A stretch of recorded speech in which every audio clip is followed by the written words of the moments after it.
কেমন হবে যদি একটা বিমান টেক অফ করার পর হঠাৎ মাঝ আকাশ থেকে গায়েব হয়ে যায় এবং ৩৭ বছর পর যদি আবারও সেই বিমানটি কোনো এক এয়ারপোর্টে ল্যান্ড করতে দেখা যায়?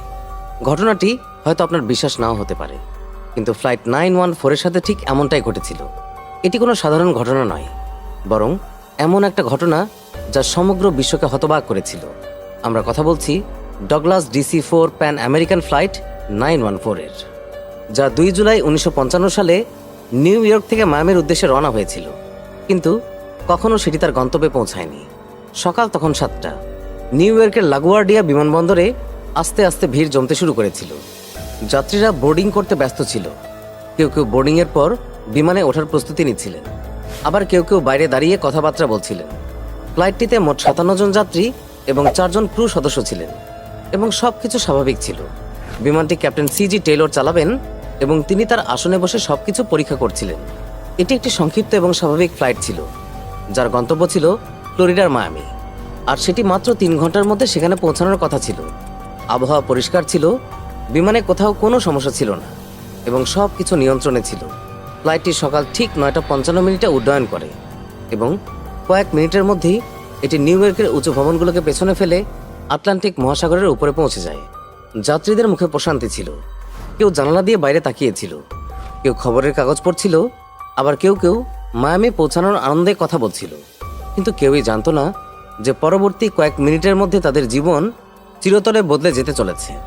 সকাল 10:12 New York air traffic control flight 914-কে ট্র্যাক করে এবং জানায় বিমানটি সঠিক পথে আছে।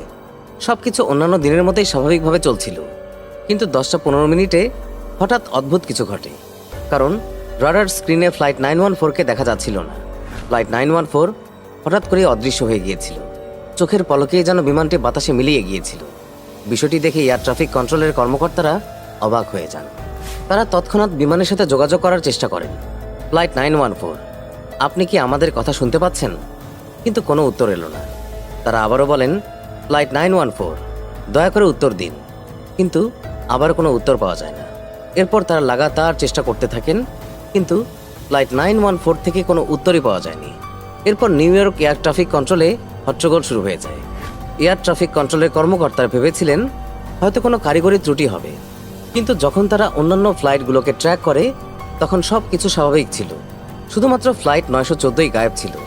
মায়ামি এয়ার ট্রাফিক কন্ট্রোলকে তাৎক্ষণিকভাবে অবহিত করা হয় এবং বলা হয় যে ফ্লাইট 914 হঠাৎ রাডার থেকে অদৃশ্য হয়ে গেছে।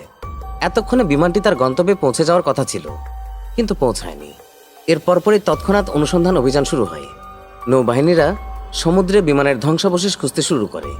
অন্যান্য বিমান সংস্থাগুলির সাথেও যোগাযোগ করা হয় এবং তাদের জিজ্ঞাসা করা হয় যে তারা আকাশে অস্বাভাবিক কিছু দেখেছে কিনা, কিন্তু কোথাও কোনো হদিস মেলেনি। অনেক খোঁজাখুঁজি করেও যখন কোনো হদিস পাওয়া যায় না, তখন প্যান আমেরিকান এয়ারলাইন্স একটি বিবৃতি জারি করে যে ফ্লাইট 914 57 জন যাত্রী আর 4 জন ক্রু সদস্য নিয়ে রহস্যজনকভাবে নিখোঁজ হয়ে গেছে। আমরা সম্ভাব্য সকল জায়গায় অনুসন্ধান করেছি, কিন্তু কোনো ধ্বংসাবশেষ পাইনি।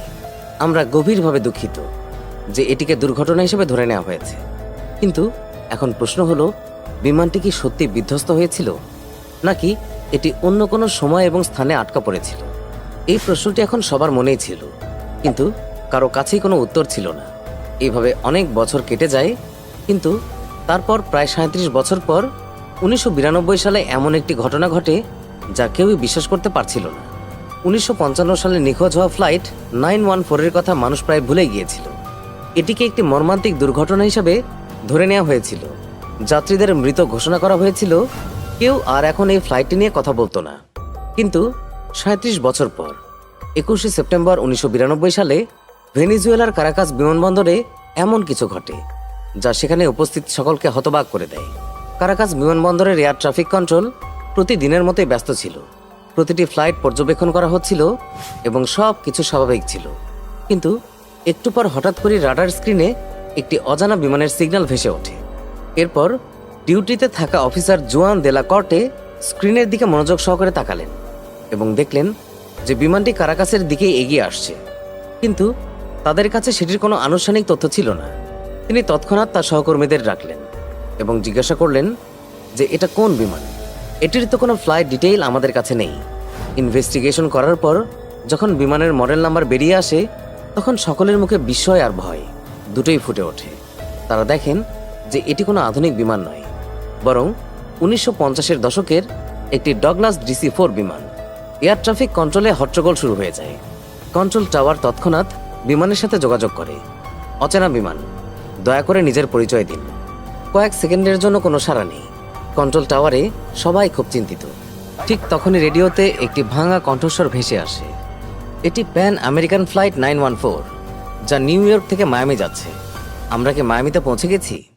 এই কথা শুনে জুয়ান দেলা কর্টে এবং বাকি অফিসারদের মাথায় যেন আকাশ ভেঙে পড়ল এবং কাঁপা কাঁপা কণ্ঠে জানালো যে এটা মায়ামি নয়, ভেনেজুয়েলার কারাকাস এয়ারপোর্ট।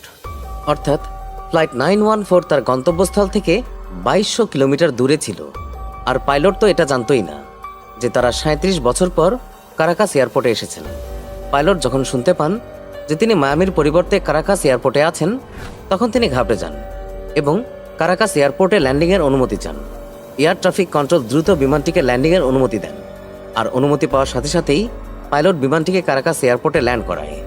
কিন্তু বাইরের দৃশ্য দেখে পাইলট অবাক হয়ে যান, কারণ অন্যান্য বিমানগুলি দেখতে বেশ নতুন এবং আধুনিক মনে হচ্ছিল। সেই সাথে বিল্ডিংস আর তার চারপাশের মানুষগুলো বেশ অদ্ভুত লাগছিল। কারাকাস বিমানবন্দরের কর্মীদের অবস্থাও একই ছিল। সবাই ওই পুরনো বিমানটির দিকে অবাক দৃষ্টিতে তাকিয়েছিল। মনে হচ্ছিল যেন সামনে কোনো দ্বিতীয় বিশ্বযুদ্ধের যুদ্ধ বিমান দাঁড়িয়ে আছে।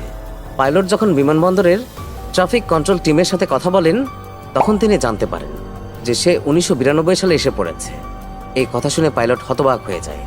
তিনি মানতেই পারছিলেন না যে তিনি যেই বিমানটিতে বসে আছেন সেটি আজ থেকে 37 বছর আগে 1955 সালে টেক অফ করেছিল।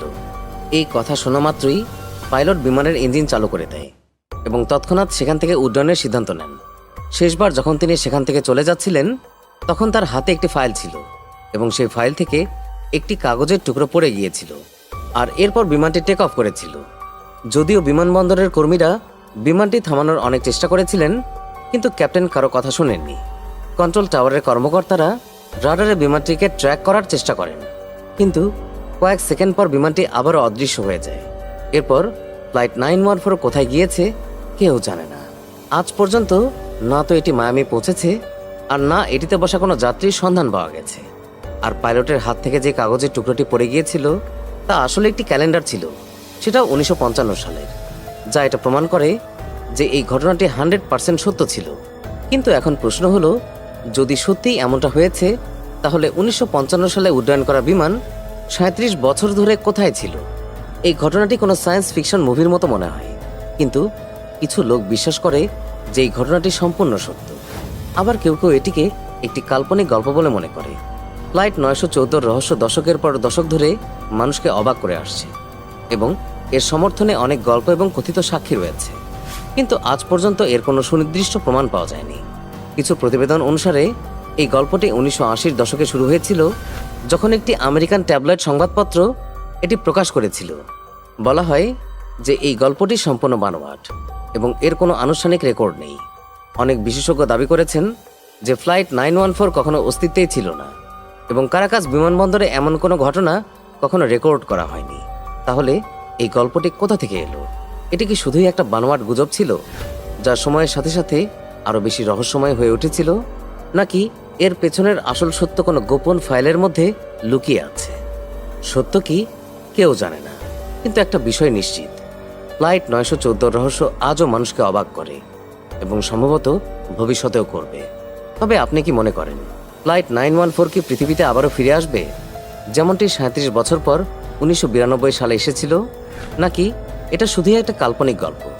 আপনার মূল্যবান মতামত কমেন্টের মাধ্যমে অবশ্যই জানাবেন। সেই সাথে ভিডিওটি দেখে কেমন লাগলো এটাও কমেন্ট করে জানাতে ভুলবেন না। ভিডিওটি ভালো লেগে থাকলে অবশ্যই একটা লাইক করবেন।